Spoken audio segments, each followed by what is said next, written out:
Assalamualaikum warahmatullahi wabarakatuh. Alhamdulillah, hari ini kita bertemu lagi dengan Ibu Mawaddah dalam pelajaran IPA.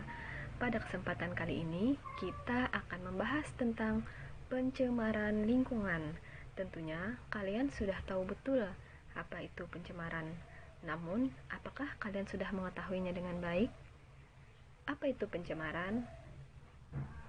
Pencemaran atau polusi adalah masuknya atau dimasukkannya suatu zat atau bahan atau makhluk hidup ke dalam suatu lingkungan, baik itu lingkungan perairan, lingkungan darat maupun lingkungan udara yang dapat mengubah tatanan dalam lingkungan tersebut. Nah, pada hari ini kita akan mengetahuinya secara satu persatu, mulai dari pencemaran udara, pencemaran tanah, dan pencemaran air. Apa-apa saja yang dapat menyebabkan pencemaran ketiga lingkungan tersebut dan bagaimana cara mengatasi pencemaran tersebut. Nah, jadi silakan disimak dengan baik. Pertama adalah tentang pencemaran lingkungan. Kita lihat lautan kita sangat kaya akan ikan dan kekayaan alam melimpah lainnya. Namun kita lihat sekarang lautan kita dipenuhi oleh plastik-plastik yang dibuang oleh manusia secara tidak bertanggung jawab. Dalam sehari, dalam tiap menitnya, bahkan ada 1 truk sampah yang dihasilkan. Dan dalam 1 tahun terdapat kumpulan sampah sebanyak 17,6 miliar pon. Nah, jadi lautan kita telah dipenuhi oleh sampah-sampah yang mengambang di permukaannya dan juga tenggelam di dasarnya. Yang plastik-plastik tersebut sangat lama, bahkan ratusan tahun tidak dapat diuraikan.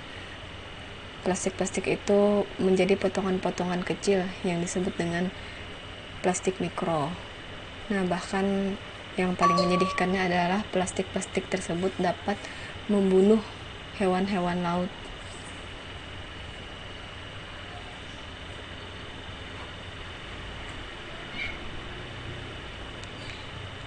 Plastik-plastik yang terkandung di dalam lautan itu dapat mempengaruhi kesehatan dari air laut, yang pada akhirnya akan mempengaruhi kesehatan manusia yang mengkonsumsi makanan yang berasal dari lautan seperti ikan.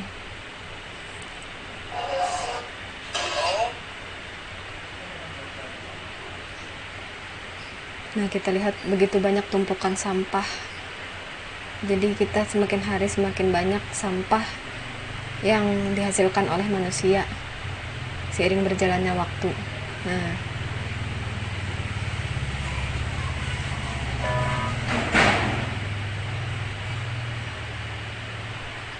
kita lihat mulai dari botol-botol, plastik kresek. Nah, ini sangat membahayakan lingkungan.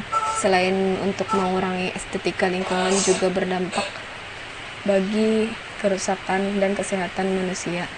Nah, plastik-plastik ada yang didaur ulang, ada yang dipakai ulang.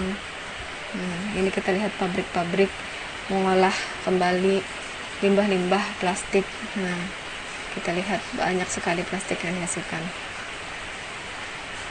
Jika tidak didaur ulang, tidak digunakan kembali, ini akan menyakiti hewan-hewan yang tinggal di dalamnya.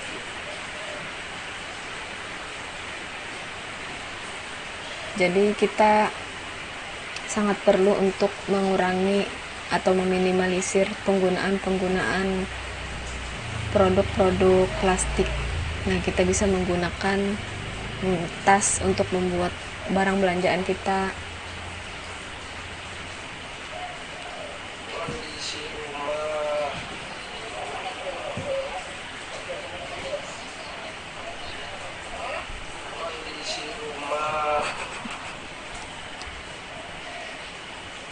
Sekarang sudah kita lihat di berbagai swalayan, mereka tidak memberikan plastik secara gratis kepada pelanggannya, namun pelanggan perlu membeli tas khusus yang bukan terbuat dari plastik yang dapat dipakai secara berulang-ulang. Tentunya ini juga memberikan dampak positif bagi lingkungan, terutama dalam mengurangi penggunaan plastik. Nah, di 28 negara sudah dikurangi penggunaan plastik.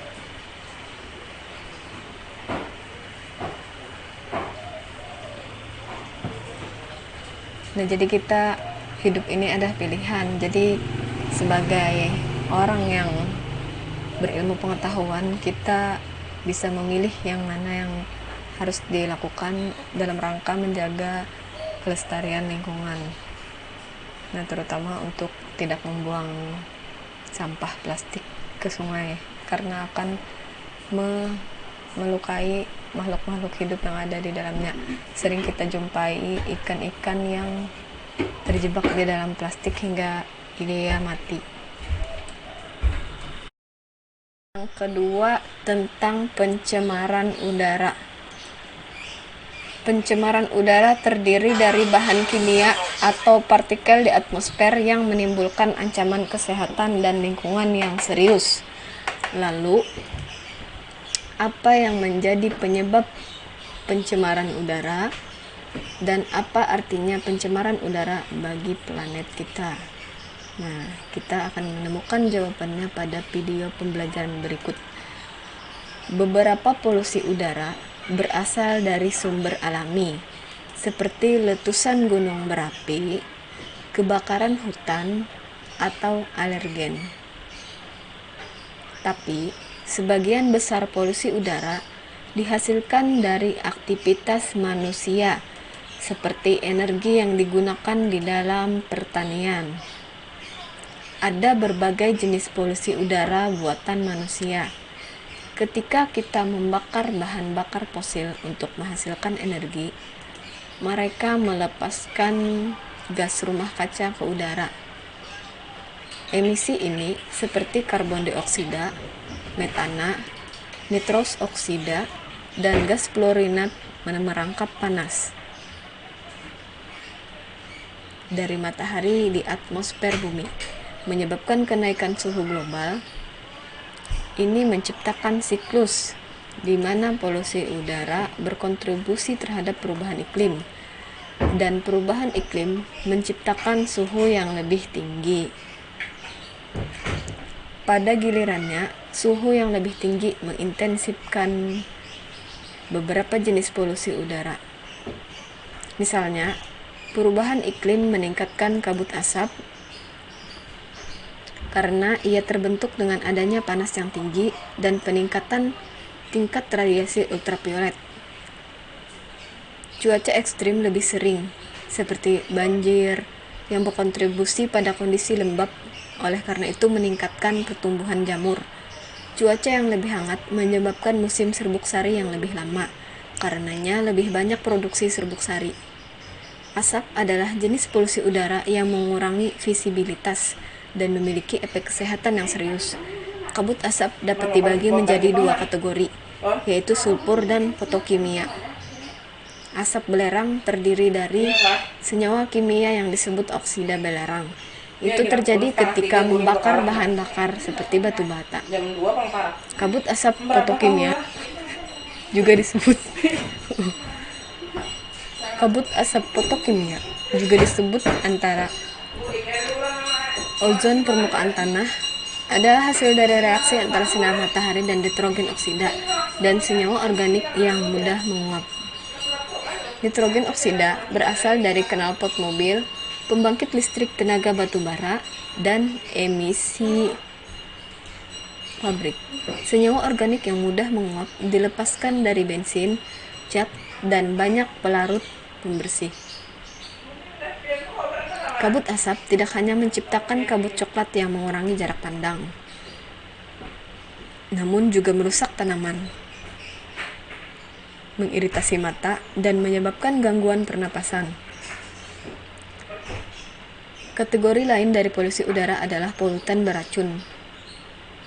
Ini adalah bahan kimia seperti merkuri, timbal, dioksin, dan bensin yang dilepaskan selama pembakaran gas atau batu bara, pembakaran sampah, atau pembakaran bensin. Selain efek lingkungan yang merugikan, polusi udara beracun juga dapat menyebabkan masalah kesehatan yang serius. seperti kanker, komplikasi reproduksi, dan cacat lahir. Sementara, polusi udara memiliki banyak konsekuensi bagi planet kita. Tapi, jangan khawatir, ada solusinya. Kita dapat membatasi polusi beracun, asap, dan gas rumah kaca dengan mengurangi penggunaan bahan bakar fosil, seperti di bidang transportasi, manufaktur, dan pembangkit listrik. Mengurangi polusi udara tidak hanya berkontribusi pada lingkungan yang lebih bersih dan kesehatan manusia yang lebih baik, tetapi juga dapat memperlambat bagi laju pemanasan global.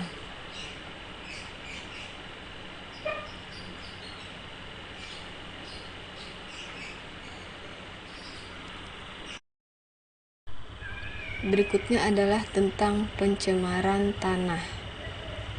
Seperti yang dinyatakan oleh Charles Kellogg, bahwa tidak ada kehidupan tanpa tanah dan tidak ada tanah tanpa kehidupan. There can be no life without soil and no soil without life. They have evolved together. Mereka berevolusi bersama. Jadi, ini pada dasarnya berarti bahwa semua kehidupan bergantung pada tanah.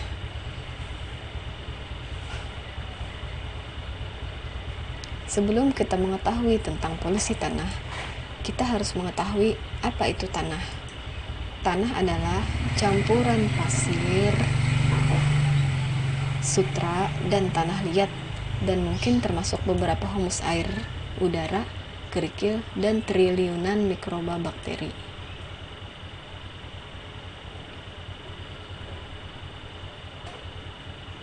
Jamur nematoda, cacing, dan kumbang. Mungkin kalian juga ingin mengetahui tentang proses pembentukan tanah. Bagaimana tanah itu terbentuk? Nah, tanah terbentuk selama ribuan tahun dari pemecahan batu, planet-planet yang membusuk, sungai yang menyimpan sedimen, angin yang meniupkan abu vulkanik, dan lautan dan gletser yang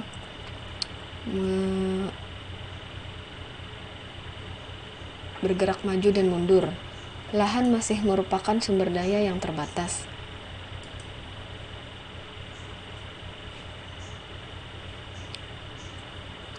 Semua tindakan manusia seperti menambang, mengaspal, dan mencemari tanah itu dapat mempengaruhi tanah.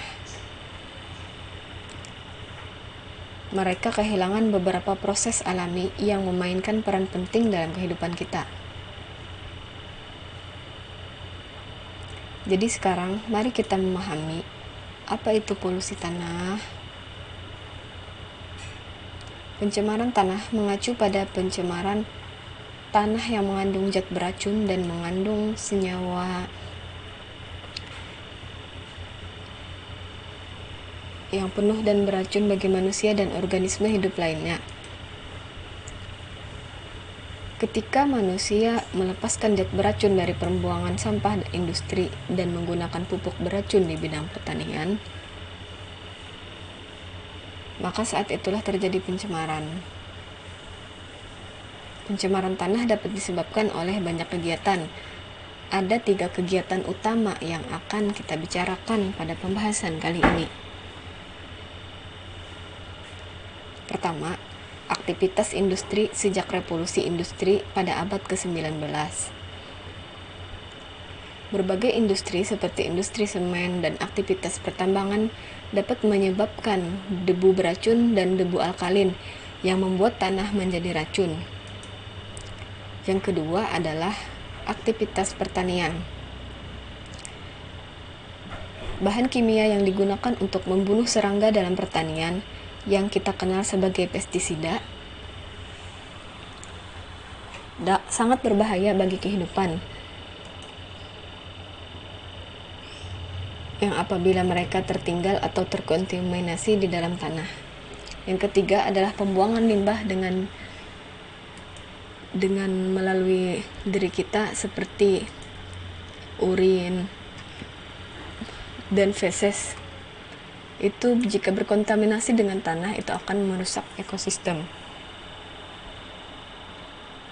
karena kita lihat sepertinya masih ada di dunia ini yang buang air besar sembarangan.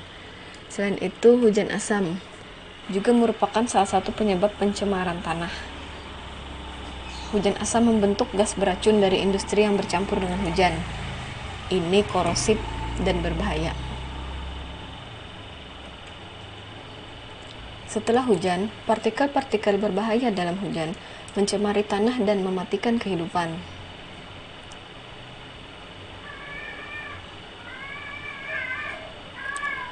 Pengaruh pencemaran tanah. Yang pertama, pengaruh manusia. Tumbuhan memerlukan tanah untuk hidup. Tumbuhan juga menyerap racun dari tanah yang tercemar. Oleh karena itu, tanaman tidak sehat bagi kita semua.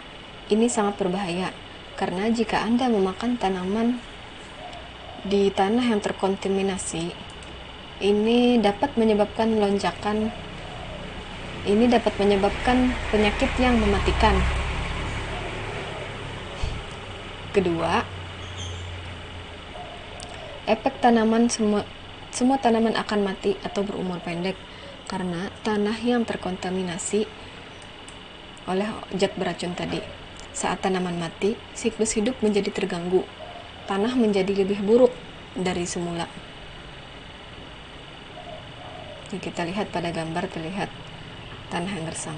Yang ketiga, efek air bawah tanah, karena air tersimpan di bawah tanah yang kita sebut dengan air tanah. Sangat mudah air terkontaminasi dari racun yang ada di dalam tanah. Ketika air beracun menyebar ke siklus air, ini dapat memiliki efek kepada manusia dan tanaman.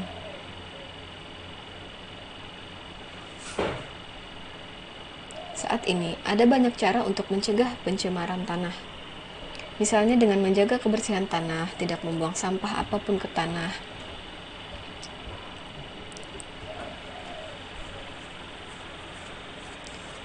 Untuk pabrik, mereka harus menghilangkan racun sebelum dikeluarkan. Produk limbah tersebut dapat merusak lingkungan. Ada metode pertanian seperti permakultur dan pertanian organik untuk mengatasi polusi tanah. Permakultur adalah kerangka kerja inovatif untuk menciptakan cara hidup yang berkelanjutan. Ini adalah metode perencanaan yang baik untuk sistem pengembangan yang efisien dan produktif. Hal ini dapat mengarah pada topik berikutnya yang akan kita bicarakan pada pembahasan kali ini, yaitu remediasi pencemaran tanah. Remediasi tanah adalah cara memurnikan tanah. Ini adalah proses menghilangkan kontaminan untuk melindungi kesehatan populasi dan juga lingkungan. Ada 3 teknologi remediasi tanah. Yang pertama, pencucian tanah. Yang kedua, bioremediasi. Dan yang ketiga adalah desorpsi termal.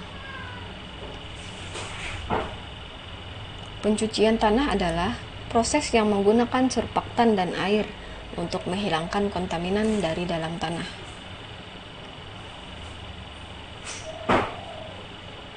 Yang kedua, bioremediasi melibatkan penggunaan mikroorganisme hidup seperti bakteri dan jamur untuk memecah polutan organik yang ada di dalam tanah. Yang terakhir adalah desorpsi termal. Digunakan untuk meningkatkan totalitas kontaminan sehingga dapat dipisahkan dari bahan yang padat. Kontaminan kemudian dikumpulkan atau dimusnahkan. Ini adalah teknologi yang paling terbukti dan berhasil.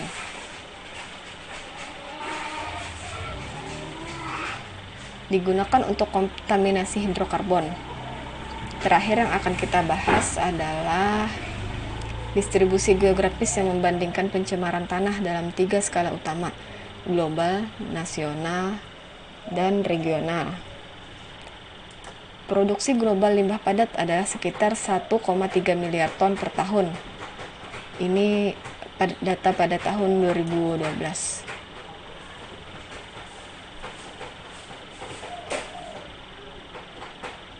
Produksi limbah diperkirakan akan meningkat menjadi 2,2 miliar ton pada tahun 2025.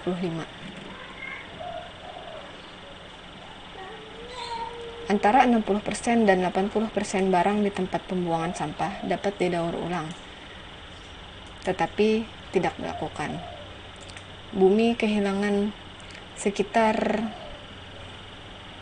23 miliar ton tanah subur di tiap tahunnya. Pada tingkat ini, semua tanah subur akan hilang dalam waktu 150 tahun, kecuali petani beralih ke praktek yang memulihkan dan membangun bahan organik tanah.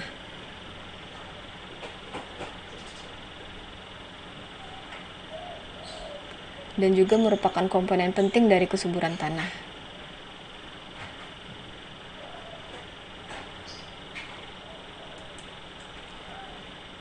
19% tanah subur tercemar oleh logam berat, termasuk kadmium, nikel, dan arsenik. Namun, tetap digunakan untuk menanam biji-bijian untuk dikonsumsi oleh manusia. Menurut Organisasi Pangan dan Pertanian PBB, di Amerika Serikat, tanah terlepas dari lapisan atas tanah 17% lebih cepat daripada regenerasinya, dan terjadi 60% kebakaran di tempat pembuangan terakhir. Tanah terlepas dari lapisan atas tanah 17% lebih cepat daripada regenerasinya, dan terjadi 60% kebakaran tempat pembuangan akhir. Hampir 831 mil persegi hutan hancur. Pindah ke skala terkecil, yaitu skala regional. Dari survei panitia penyelenggara GSOP 18 menunjukkan foto pencemaran tanah regional di tahun 2018. Contoh masalah pencemaran tanah adalah dari limbah rumah tangga. Orang-orang membuang sampah dari rumah mereka di pusat Yerusalem dan Israel.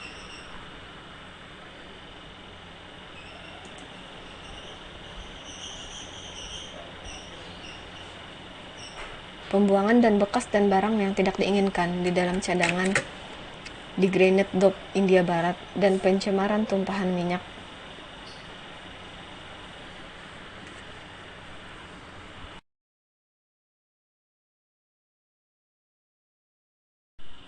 Kita selalu diceritakan tentang keindahan dan kekayaan alam Indonesia.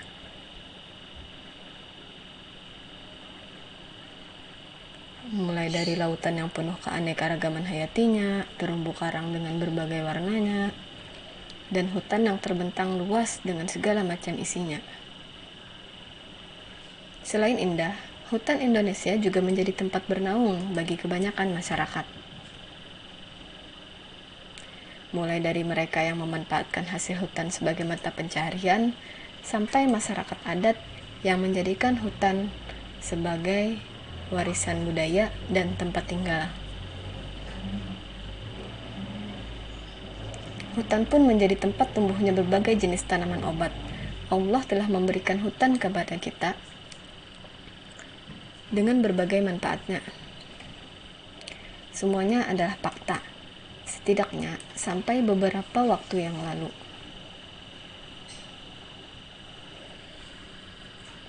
Jika ada waktu luang, coba kalian cari di mesin pencarian, ketik hutan Indonesia, temukan apa yang tertulis di sana. Ternyata bukan berita keindahan hutan Indonesia, justru berita tentang hutan Indonesia yang makin lama makin menghilang. Selama 75 tahun Indonesia merdeka,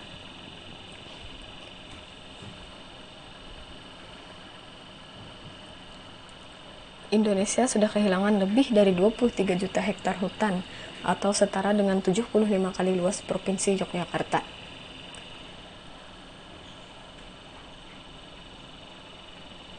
Sebuah angka yang luar biasa mengejutkan, dan yang mengerikannya angka itu tiap menitnya bertambah besar. Itu baru masalah hutan.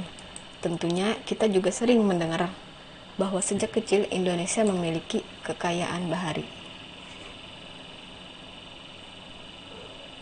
Yang luar biasa, nenek moyang kita adalah seorang pelaut, tapi justru laut kita yang rusak.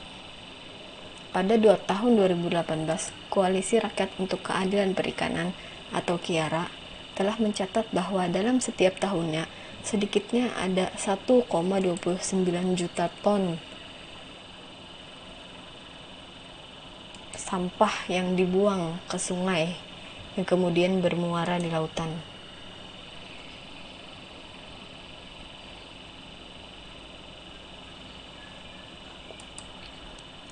Dari jumlah tersebut, ada 13.000 sampah plastik yang mengapung.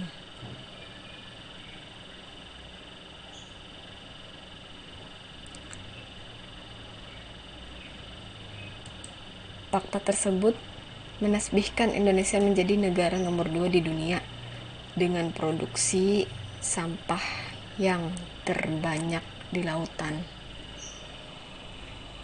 Jika kita bertanya kepada diri kita, sebenarnya apakah yang bisa kita lakukan untuk membantu mengurangi kerusakan pada alam? Jawabannya sederhana, yaitu mulailah untuk mengurangi penggunaan barang-barang sekali pakai seperti plastik saat berbelanja, atau sekadar tidak menggunakan sedotan plastik ketika minum. Juga ada satu fenomena yang sekarang sedang marak di kalangan anak muda yang secara sadar ataupun tidak sadar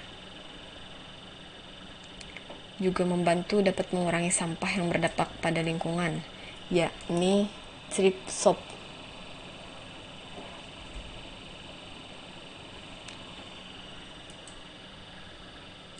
Thrift shop ini sudah menjadi tren di kalangan generasi muda di Indonesia dalam 1-2 tahun belakangan. Thrift shop adalah kegiatan membeli barang bekas seperti baju, celana, sepatu, atau topi. Banyak alasan yang ketika memutuskan untuk berbelanja barang bekas, produk-produk merek ternama dengan harga yang murah adalah alasan sebagian besar orang. Namun ternyata dengan membeli barang bekas pakai dapat mengurangi sampah. Tren yang sangat bagus untuk dilestarikan, namun kita juga tetap memperhatikan kebersihannya, sehingga perlu diketahui cara-cara yang dapat dilakukan untuk ketika kita membeli pakaian bekas. Demikianlah pembahasan kita mengenai pencemaran lingkungan. Tentunya pencemaran lingkungan tidak dapat dihindari, apalagi seiringnya berjalan waktu, jumlah manusia di bumi semakin meningkat. Meskipun tidak dapat dihindari lagi, namun kita masih bisa untuk mengurangi pencemaran tersebut. Lakukan hal-hal sederhana sebisa kalian, dan jangan lupa untuk menjaga lingkungan dimanapun kita berada. Demikian pembahasan kita pada hari ini. Semoga ilmu yang kita peroleh dapat memberi manfaat dan keberkahan untuk kita semua. Wassalamualaikum warahmatullahi wabarakatuh.